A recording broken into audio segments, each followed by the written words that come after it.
Mga brods, eto na nga, may balita tayo dito kay Jamie Malonzo. Alam din naman natin na nasa Kyoto Hanaris na ito, nag-sign ito ng kontrata doon pagkatapos niyang iwan agad ang Barangay Nebra San Miguel. So ito, may parusa na sa mga players na pumupunta ng ibang bansa tapos mga kabrods na galing PBA. So ito, 3 years ban na hindi ka pwede maglaro ng PBA mga kabrod. So ito, parang patama na ito para kay Jamie Malonzo. Masige nga si Gilas Pilipinas, binabangko ito ni Coach Tim Cone sa laban ng Chinese Taipei and New Zealand. So ito na nga, ito pong si Jamie Malonzo. So masakit ito para sa kanya. Yung tipong gusto niyang tumulong sa kanyang kupunan sa Gilas Pilipinas pero hindi ito pinapasok ni Coach Tim Cone. Bakit mga kabrod? Siguro nga dahil wala na siya sa Barangay Nebra San Miguel. Dahil iniwan niya ang Hinebra agad-agad. So mahirap kasi kapag ginalit mo sina Boss Al and Coach Tim Cone. Mahirap ito mga kabrods, lalong-lalo na kapag ginalit mo rin ang PBA. Yung tipong ikaw yung pinaka-core or pinaka-key player and scorer ng isang season sa Barangay Nebra San Miguel dahil bumalik ito from injury.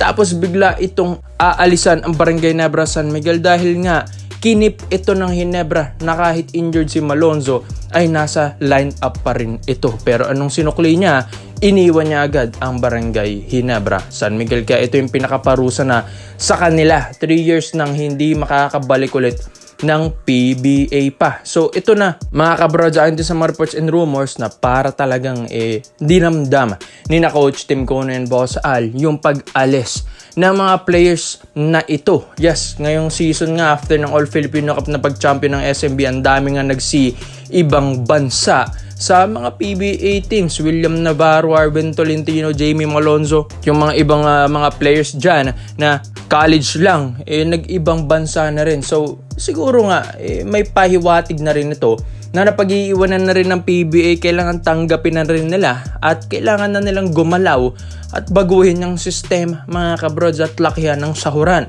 Hindi naman ito lilipat ng hindi maganda ang kupunan mga kabrods or ang liga. Yes, kung si Jamie sasahod dito ng malaki dito sa Hinebra, sa tingin nyo, lilipat pa ba ito ng Kyoto Hanaris? Syempre hindi na, 'di ba mga kabrod? Syempre kung ikaw kung wise ka rin, mas pipiliin mo na yung malaking sahuran sa Japan.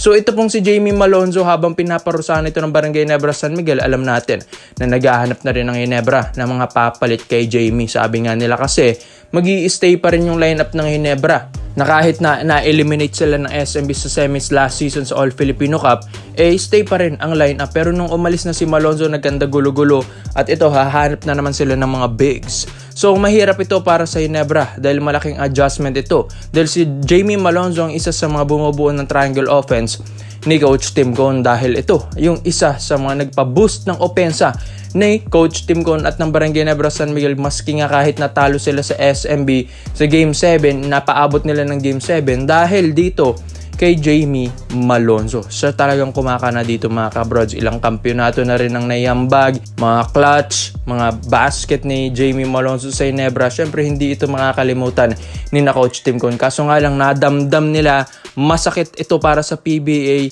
na kumbaga malaking sampal ito sa kanila na nasa PBA ka na tapos aalisan mo pa yung mother team mo tapos maglalaro ka sa ibang bansa. So medyo masakit nga talaga yun. Pero both parties naman may mali. So mali rin yung 3 years ban na ginawa rin ng PBA. Sabi rin sa mga reports and rumors, ang daming yung tumanggi doon.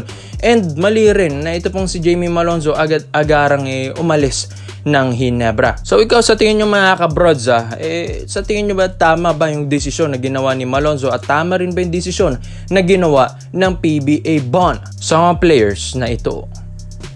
Dito naman po tayo sa kabanbalita naman natin mga kabrods. Kilala nyo ba ito pong 6'4" point guard na si Jeremy Arthur? Ito ngayong isa sa mga narurumor na magpapadraft ngayong PBA 2025. Alam natin na maraming mga players and rookies ngayon na nagsisibang bansa na rin. Ang lalakas nga sana, kaso hindi sila nagstay dito sa atin sa Pinas dahil mas maganda nga sa ibang bansa. Pero itong si Jeremy Arthur, matagal na itong ginugusto ngayon magpa-draft ng PBA since 2022 pa yan or 2023 mga brods. Ang tagal.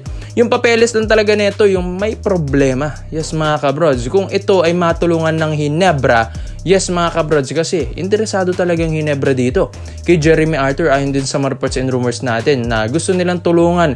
Ito pang mga requirements neto po ni Jeremy Arthur para nga manalo ang Hinebra sa draft, dahil ito yung isa sa mga pinakahinog na rookies na makikita mo mga kabrods. Ito 6'4" point guard, 31 years old. Tapos mga kabrods, napaka-shifty, mabilis, magandang basic skills nito mga kabrods, dribbling skills, speed, okay din, footwork, court vision. At katunayan nga, meron din itong mga basketball clinic sa Amerika.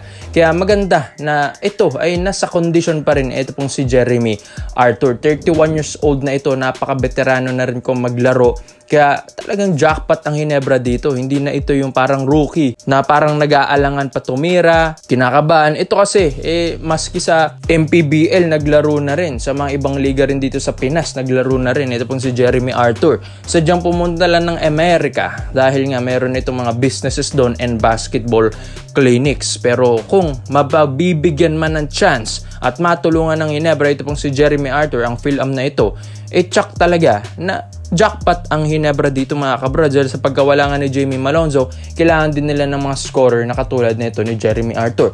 One of the best scorer din ito ng MPBL. Ito pong si Jeremy Arthur mga kabrods. Kaya ito ay talagang tiba-tibang Hinebra kung makuha nila. So hindi lang naman si Jeremy Arthur ang gustong kunin ng Hinebra, maski si Mikey Williams. Yes, si Mikey Williams kasi alam din naman natin na iipit sa Converge Fiber Exers. Imbis na maipit siya doon, why not kunin na lang ng Barangay Hinebra San Miguel? Alam din naman natin, busy ang Hinebra, sina Coach Tim Cone sa ating mga Gilas Pilipinas duty mga kabrods. Pero after nyan, ito na yung magiging focus nila, yung pagkuha kay Mikey Williams. So yes, alam din naman natin na ilang beses na rin natin itong nabalita. Saan ba talaga pupunta si Williams? Hinebra, SMB, ibang bansa mga kabrods. Dahil ito, maraming nagsasabi na ito pong si Mikey Williams, pinakabagay talaga nito sa Barangay Hinebra San Miguel. Kaso nga lang may problema mga kabrods, dahil ang isa sa mga pinaka-backer dito ni Mikey Williams ay ito pong si Jamie Malonzo, ang kanyang best friend.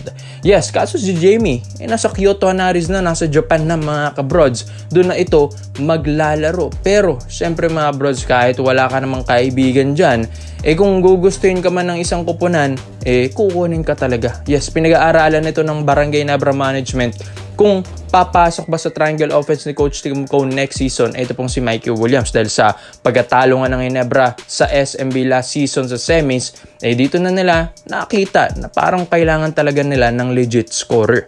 Katulad ni Mikey Williams, kahit may attitude ito mga kabrods na puro pera lang ang kailangan niya, ito mga kabrods, binibigyan ka naman din ng quality season ng isang Mikey Williams. Diba nga, kahit na ganyan yung attitude niya, nabigyan naman niya ng 2 kampyonato, 2 finals MVP ang TNT Tropang Giga dati. So talagang attitude lang problema. Pero pag pinasok mo ito, pag nakatulong na ito, talagang makakalimutan mo na yung mga issue nito ni Mikey Williams. So maganda, para ka merong 2 import yan, Brownlee, Williams sa Hinebra next season. Maganda ito mga brods, pero kailangan lang talaga nila gumawa ng trade sa Converge. Kaya ito mga brods, Jeremy Arthur plus Mikey Williams, ito yung mga bagong lineup na gustong ipasok sa roster ng Hinebra. Kaya ikaw mga brods, anong opinion mo dito? Kaya komento mo lang opinion mo dito mga brods. Isa-isa natin yan. Salamat po sa panonood mga brods. This is Kings Basketball. Yun lang.